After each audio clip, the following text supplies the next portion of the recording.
ಬೆಳಗಾವಿಯಲ್ಲಿ ವಿಧಾನಮಂಡಲದ ಅಧಿವೇಶನ ನಡೀತಾ ಇದೆ. ಇದರ ನಡುವೆ ಎರಡನೇ ದಿನದ ಅಧಿವೇಶನ ಇವತ್ತು. ಎಲ್ಲರಿಗೂ ಕೂಡ ಶಾಕಿಂಗ್ ಅಂತ ಹೇಳಿದ್ರೆ ಮಾಜಿ ಮುಖ್ಯಮಂತ್ರಿ ಎಸ್ ಎಂ ಕೃಷ್ಣ ಅವರ ನಿಧನ. ನಮ್ಮ ಜೊತೆಲೀಗ ಮಾತಾಡೋದಕ್ಕೆ ಪಾಟೀಲ್ ಅವರೇ ಈಗ ನಮ್ಮ ಜೊತೆಲಿದ್ದಾರೆ. ಸರ್ ಹೇಳಿ, ಎಷ್ಟು ಆಘಾತ ಆಗಿದೆ ಸರ್ ಎಸ್ ಎಂ ಕೃಷ್ಣ ಅವ್ರ ನಿಧನ? ಎಸ್ ಎಂ ಕೃಷ್ಣ ಅವರು ಅತ್ಯಂತ ಹಿರಿಯ ರಾಜಕಾರಣಿ, ಜೊತೆಗೆ ನಮ್ಮ ಮೌಲ್ಯಾಧಾರಿತ ರಾಜಕಾರಣಿಗಳ ತಲೆಮಾರಿನಲ್ಲಿ ಕೊನೆಯವರು ಅಂತೇಳಿ ನಾನು ಭಾವಿಸ್ತೀನಿ. ಅವರ ಅನುಭವ, ಅವರ ಆಡಳಿತ ವ್ಯವಸ್ಥೆ ನಿಜವಾಗ್ಲೂ ಕರ್ನಾಟಕಕ್ಕೆ ಒಂದು ದೊಡ್ಡ ಕೊಡುಗೆಯನ್ನು ಕೊಟ್ಟಿತ್ತು ಅಂತ ಹೇಳಿದರೆ ತಪ್ಪಾಗಲಿಕ್ಕಿಲ್ಲ. ಇವತ್ತು ಅವ್ರನ್ನ ಕಳ್ಕೊಂಡು ರಾಜ್ಯ ಬಡವಾಗಿದೆ ಅಂಥೇಳಿ ನಾನು ಭಾವಿಸ್ತೀನಿ. ಅವ್ರು ನಿಜವಾಗ್ಲೂ ಅನೇಕ ಸಚಿವ ಸ್ಥಾನಗಳನ್ನು ಅಲಂಕರಿಸಿದ್ರು, ವಿಧಾನಸಭಾ ಅಧ್ಯಕ್ಷರಾಗಿದ್ದರು, ಮುಖ್ಯಮಂತ್ರಿಗಳಾದರು, ವಿರೋಧ ಪಕ್ಷದ ನಾಯಕರಾದರು, ಜೊತೆಗೆ ವಿದೇಶಾಂಗ ಸಚಿವರು ಕೂಡ ಆಗಿದ್ದರು ಅನ್ನೋದು ಇತಿಹಾಸದ ದಾಖಲೆ ಅಂಥೇಳಿ ನಾನು ಭಾವಿಸ್ತೀನಿ. ಇವತ್ತು ಅವರನ್ನು ಕಳ್ಕೊಂಡು ಕರ್ನಾಟಕದ ಕಾಂಗ್ರೆಸ್ ಪಕ್ಷ ಇರ್ಬೋದು, ಬೇರೆ ಪಕ್ಷ ಇರ್ಬೋದು, ಅತ್ಯಂತ ಬಡವಾಗಿದ್ದಾವೆ ಅಂಥೇಳಿ ನಾನು ಭಾವಿಸ್ತೀನಿ. ಅವರ ಅನುಭವದ ಹಂಚಿಕೆ ಇವತ್ತು ನಮಗೆಲ್ಲ ಕ್ಷೀಣಿಸ್ತಾ ಇದೆ ಅಂಥೇಳಿ ನಾನು ಭಾವಿಸ್ತೀನಿ. ಸರ್, ಬೆಂಗಳೂರಿನ ಅಭಿವೃದ್ಧಿಗೆ ಅಥವಾ ಈ ರಾಜ್ಯದಲ್ಲಿ ಹಲವಾರು ಐತಿಹಾಸಿಕವಾದಂಥ ಬೆಳವಣಿಗೆಗಳಿಗೆ ಎಸ್ ಎಂ ಕೃಷ್ಣ ಅವರ ಕಾಲದಲ್ಲಿ ಆಗಿತ್ತು ಅನ್ನೋ ವಿಚಾರ ತಾವು ಹೇಗೆ ನೋಡ್ತೀರಿ ಸರ್ ಅವರ ಆಡಳಿತ ಅವಧಿಯನ್ನು? ನೋಡಿ, ದಿವಂಗತ ಜಯೇಶ್ ಪಟೇಲ್ರು ITBT ವಿಚಾರದಲ್ಲಿ ಬೆಂಗಳೂರಿಗೆ ಒಂದು ನಾಂದಿಯನ್ನು ಹಾಡಿದರು. ಅದನ್ನು ಮುಂದುವರಿಸಿ ಬೆಳೆಸ್ಕೊಂಡು ಉಳಿಸ್ಕೊಂಡು ಹೋಗೋದ್ರಲ್ಲಿ ಅವರ ಪ್ರಮುಖ ಪಾತ್ರ ಇತ್ತು. ಇವತ್ತು ರಾಷ್ಟ್ರ ಮಟ್ಟದಲ್ಲಿ, ಅಂತಾರಾಷ್ಟ್ರ ಮಟ್ಟದಲ್ಲಿ ITBTಯನ್ನು ಗುರುತಿಸ್ತಕ್ಕಂಥ ಸ್ಥಾನಮಾನ ಬೆಂಗಳೂರಿಗೆ ಸಿಗಬೇಕಾದ್ರೆ ಅದರಲ್ಲಿ ದಿವಂಗತ ಜಯೇಶ್ ಪಟೇಲ್ರು ಕಾರಣ ಮತ್ತು ಎಸ್ ಎಂ ಕೃಷ್ಣ ಅವರು ಕಾರಣ ಅಂಥೇಳಿ ನಾನು ಭಾವಿಸ್ತೀನಿ.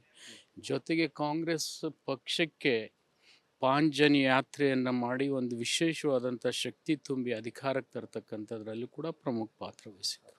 ಸರ್, ತಾವೇನಾದರೂ ರೀಸೆಂಟಾಗಿ ಎಸ್ ಎಂ ಕೃಷ್ಣ ಅವ್ರನ್ನ ಭೇಟಿಯಾಗಿದ್ದವ್ರು, ಆರೋಗ್ಯದ ವಿಚಾರಿಸಿದ್ದು? ನಾನು ಒಂದು 8 ತಿಂಗಳ ಹಿಂದೆ ಅವರು ಒಂದು ಮದುವೆಯಲ್ಲಿ ಮಾತ್ರ ಅವ್ರನ್ನ ನಾನು ನೋಡಿದ್ದೆ. ಅದರ ನಂತರ ಅವ್ರು ನೋಡಲಿಲ್ಲ.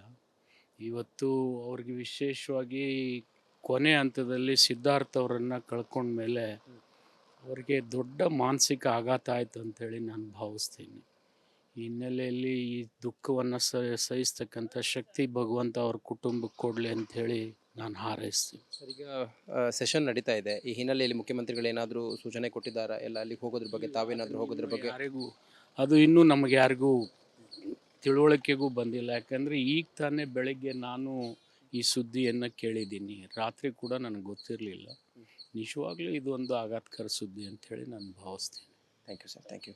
ನೋಡಿ, ಇದು ಮೊನ್ನೆ ಕಾಂಗ್ರೆಸ್ನ ಮುಖಂಡರಾಗಿರುವಂಥ ಶಿವಾನಂದ ಪಾಟೀಲ್ರ ಮಾತಾಗಿದೆ. ಕ್ಯಾಮ್ರಾ ಪರ್ಸನ್ ಕೃಷ್ಣ ಜೊತೆ ನಾನು ರಂಜಿತ್ ಶುರಿ, ರಿಪಬ್ಲಿಕ್ ಕನ್ನಡ, ಬೆಳಗಾವಿ. ಬೆಳಗಾವಿಯಲ್ಲಿ ವಿಧಾನಮಂಡಲದ ಅಧಿವೇಶನ ನಡೀತಾ ಇದೆ. ಇದರ ನಡುವೆ ಎರಡನೇ ದಿನದ ಅಧಿವೇಶನ ಇವತ್ತು. ಎಲ್ಲರಿಗೂ ಕೂಡ ಶಾಕಿಂಗ್ ಅಂತ ಹೇಳಿದ್ರೆ ಮಾಜಿ ಮುಖ್ಯಮಂತ್ರಿ ಎಸ್ ಎಂ ಕೃಷ್ಣ ಅವರ ನಿಧನ.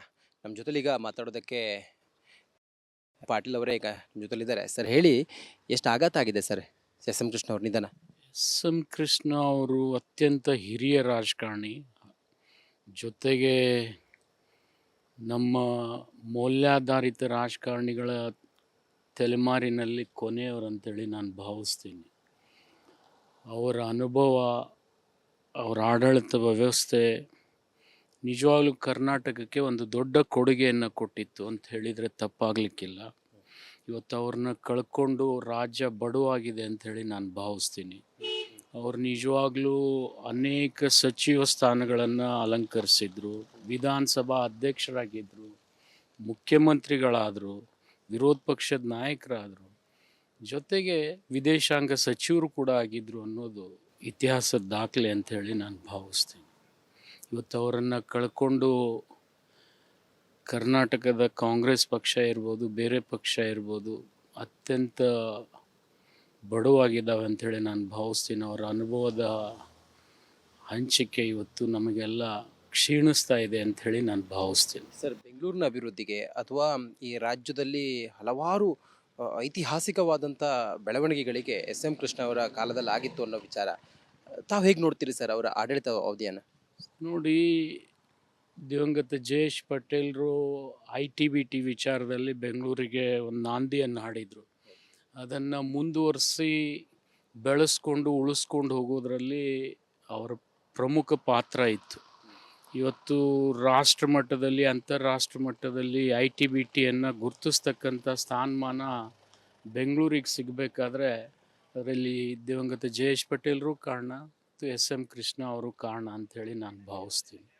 ಜೊತೆಗೆ ಕಾಂಗ್ರೆಸ್ ಪಕ್ಷಕ್ಕೆ ಪಾಂಚಜನ್ಯ ಯಾತ್ರೆಯನ್ನು ಮಾಡಿ ಒಂದು ವಿಶೇಷವಾದಂಥ ಶಕ್ತಿ ತುಂಬಿ ಅಧಿಕಾರಕ್ಕೆ ತರ್ತಕ್ಕಂಥದ್ರಲ್ಲೂ ಕೂಡ ಪ್ರಮುಖ ಪಾತ್ರ ವಹಿಸಿದರು. ಸರ್, ತಾವೇನಾದರೂ ರೀಸೆಂಟಾಗಿ SM ಕೃಷ್ಣ ಅವ್ರನ್ನ ಭೇಟಿಯಾಗಿದ್ದವ್ರು ಆರೋಗ್ಯದ ವಿಚಾರಿಸಿದ್ದು? ನಾನು ಒಂದು 8 ತಿಂಗಳ ಹಿಂದೆ ಅವರು ಒಂದು ಮದುವೆಯಲ್ಲಿ ಮಾತ್ರ ಅವ್ರನ್ನ ನಾನು ನೋಡಿದ್ದೆ. ಅದರ ನಂತರ ಅವ್ರು ನೋಡಲಿಲ್ಲ. ಇವತ್ತು ಅವ್ರಿಗೆ ವಿಶೇಷವಾಗಿ ಕೊನೆ ಹಂತದಲ್ಲಿ ಸಿದ್ಧಾರ್ಥ್ ಅವರನ್ನು ಕಳ್ಕೊಂಡ್ಮೇಲೆ ಅವ್ರಿಗೆ ದೊಡ್ಡ ಮಾನಸಿಕ ಆಘಾತ ಆಯಿತು ಅಂಥೇಳಿ ನಾನು ಭಾವಿಸ್ತೀನಿ.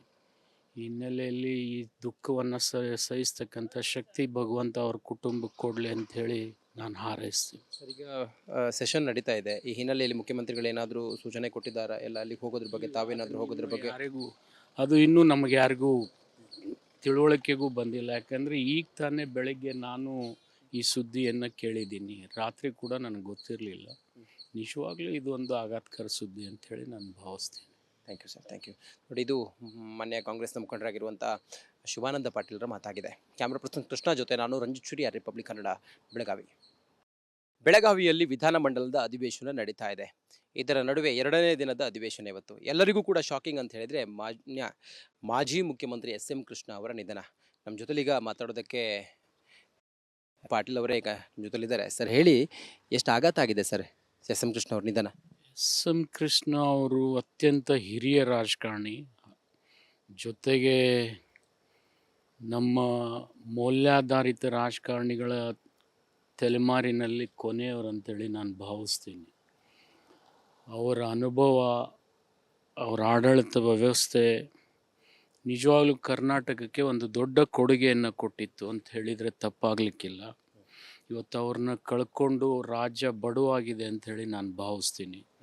ಅವ್ರು ನಿಜವಾಗ್ಲೂ ಅನೇಕ ಸಚಿವ ಸ್ಥಾನಗಳನ್ನು ಅಲಂಕರಿಸಿದ್ರು, ವಿಧಾನಸಭಾ ಅಧ್ಯಕ್ಷರಾಗಿದ್ದರು, ಮುಖ್ಯಮಂತ್ರಿಗಳಾದರು, ವಿರೋಧ ಪಕ್ಷದ ನಾಯಕರಾದರು, ಜೊತೆಗೆ ವಿದೇಶಾಂಗ ಸಚಿವರು ಕೂಡ ಆಗಿದ್ದರು ಅನ್ನೋದು ಇತಿಹಾಸದ ದಾಖಲೆ ಅಂಥೇಳಿ ನಾನು ಭಾವಿಸ್ತೀನಿ. ಇವತ್ತು ಅವರನ್ನು ಕಳ್ಕೊಂಡು ಕರ್ನಾಟಕದ ಕಾಂಗ್ರೆಸ್ ಪಕ್ಷ ಇರ್ಬೋದು, ಬೇರೆ ಪಕ್ಷ ಇರ್ಬೋದು, ಅತ್ಯಂತ ಬಡವಾಗಿದ್ದಾವೆ ಅಂಥೇಳಿ ನಾನು ಭಾವಿಸ್ತೀನಿ. ಅವರ ಅನುಭವದ ಹಂಚಿಕೆ ಇವತ್ತು ನಮಗೆಲ್ಲ ಕ್ಷೀಣಿಸ್ತಾ ಇದೆ ಅಂಥೇಳಿ ನಾನು ಭಾವಿಸ್ತೀನಿ. ಸರ್, ಬೆಂಗಳೂರಿನ ಅಭಿವೃದ್ಧಿಗೆ ಅಥವಾ ಈ ರಾಜ್ಯದಲ್ಲಿ ಹಲವಾರು ಐತಿಹಾಸಿಕವಾದಂಥ ಬೆಳವಣಿಗೆಗಳಿಗೆ SM ಕೃಷ್ಣ ಅವರ ಕಾಲದಲ್ಲಿ ಆಗಿತ್ತು ಅನ್ನೋ ವಿಚಾರ ತಾವು ಹೇಗೆ ನೋಡ್ತೀರಿ ಸರ್ ಅವರ ಆಡಳಿತ ಅವಧಿಯನ್ನು? ನೋಡಿ, ದಿವಂಗತ ಜಯೇಶ್ ಪಟೇಲ್ರು ITBT ವಿಚಾರದಲ್ಲಿ ಬೆಂಗಳೂರಿಗೆ ಒಂದು ನಾಂದಿಯನ್ನು ಹಾಡಿದರು. ಅದನ್ನು ಮುಂದುವರಿಸಿ ಬೆಳೆಸ್ಕೊಂಡು ಉಳಿಸ್ಕೊಂಡು ಹೋಗೋದ್ರಲ್ಲಿ ಅವರ ಪ್ರಮುಖ ಪಾತ್ರ ಇತ್ತು. ಇವತ್ತು ರಾಷ್ಟ್ರ ಮಟ್ಟದಲ್ಲಿ ಅಂತಾರಾಷ್ಟ್ರ ಮಟ್ಟದಲ್ಲಿ ITBTಯನ್ನು ಗುರುತಿಸ್ತಕ್ಕಂಥ ಸ್ಥಾನಮಾನ ಬೆಂಗಳೂರಿಗೆ ಸಿಗಬೇಕಾದ್ರೆ ಅದರಲ್ಲಿ ದಿವಂಗತ ಜಯೇಶ್ ಪಟೇಲ್ರು ಕಾರಣ ಮತ್ತು SM ಕೃಷ್ಣ ಅವರು ಕಾರಣ ಅಂಥೇಳಿ ನಾನು ಭಾವಿಸ್ತೀನಿ. ಜೊತೆಗೆ ಕಾಂಗ್ರೆಸ್ ಪಕ್ಷಕ್ಕೆ ಪಾಂಚಜನ್ಯ ಯಾತ್ರೆಯನ್ನು ಮಾಡಿ ಒಂದು ವಿಶೇಷವಾದಂಥ ಶಕ್ತಿ ತುಂಬಿ ಅಧಿಕಾರಕ್ಕೆ ತರ್ತಕ್ಕಂಥದ್ರಲ್ಲೂ ಕೂಡ ಪ್ರಮುಖ ಪಾತ್ರ ವಹಿಸಿದರು. ಸರ್, ತಾವೇನಾದರೂ ರೀಸೆಂಟಾಗಿ SM ಕೃಷ್ಣ ಅವ್ರನ್ನ ಭೇಟಿಯಾಗಿದ್ದವ್ರು ಆರೋಗ್ಯದ ವಿಚಾರಿಸಿದ್ದು? ನಾನು ಒಂದು 8 ತಿಂಗಳ ಹಿಂದೆ ಅವರು ಒಂದು ಮದುವೆಯಲ್ಲಿ ಮಾತ್ರ ಅವ್ರನ್ನ ನಾನು ನೋಡಿದ್ದೆ. ಅದರ ನಂತರ ಅವ್ರು ನೋಡಲಿಲ್ಲ. ಇವತ್ತು ಅವ್ರಿಗೆ ವಿಶೇಷವಾಗಿ ಕೊನೆ ಹಂತದಲ್ಲಿ ಸಿದ್ಧಾರ್ಥ್ ಅವರನ್ನು ಕಳ್ಕೊಂಡ್ಮೇಲೆ ಅವ್ರಿಗೆ ದೊಡ್ಡ ಮಾನಸಿಕ ಆಘಾತ ಆಯಿತು ಅಂಥೇಳಿ ನಾನು ಭಾವಿಸ್ತೀನಿ. ಈ ಹಿನ್ನೆಲೆಯಲ್ಲಿ ಈ ದುಃಖವನ್ನು ಸಹಿಸ್ತಕ್ಕಂಥ ಶಕ್ತಿ ಭಗವಂತ ಅವ್ರ ಕುಟುಂಬಕ್ಕೆ ಕೊಡಲಿ ಅಂಥೇಳಿ ನಾನು ಹಾರೈಸ್ತೀನಿ. ಸರ್, ಈಗ ಸೆಷನ್ ನಡೀತಾ ಇದೆ. ಈ ಹಿನ್ನೆಲೆಯಲ್ಲಿ ಮುಖ್ಯಮಂತ್ರಿಗಳು ಏನಾದರೂ ಸೂಚನೆ ಕೊಟ್ಟಿದ್ದಾರಾ? ಎಲ್ಲ ಅಲ್ಲಿಗೆ ಹೋಗೋದ್ರ ಬಗ್ಗೆ, ತಾವೇನಾದರೂ ಹೋಗೋದ್ರ ಬಗ್ಗೆ? ಯಾರಿಗೂ ಅದು ಇನ್ನೂ ನಮಗೆ ಯಾರಿಗೂ ತಿಳುವಳಿಕೆಗೂ ಬಂದಿಲ್ಲ. ಯಾಕಂದರೆ ಈಗ ತಾನೇ ಬೆಳಗ್ಗೆ ನಾನು ಈ ಸುದ್ದಿಯನ್ನು ಕೇಳಿದ್ದೀನಿ. ರಾತ್ರಿ ಕೂಡ ನನಗೆ ಗೊತ್ತಿರಲಿಲ್ಲ. ನಿಜವಾಗ್ಲೂ ಇದು ಒಂದು ಆಘಾತಕರ ಸುದ್ದಿ ಅಂಥೇಳಿ ನಾನು ಭಾವಿಸ್ತೀನಿ. Thank you sir, thank you. ನೋಡಿ, ಇದು ಮೊನ್ನೆ ಕಾಂಗ್ರೆಸ್ನ ಮುಖಂಡರಾಗಿರುವಂಥ ಶಿವಾನಂದ ಪಾಟೀಲ್ರ ಮಾತಾಗಿದೆ. ಕ್ಯಾಮ್ರಾ ಪರ್ಸನ್ ಕೃಷ್ಣ ಜೊತೆ ನಾನು ರಂಜಿತ್ ಚುರಿ, ರಿಪಬ್ಲಿಕ್ ಕನ್ನಡ, ಬೆಳಗಾವಿ.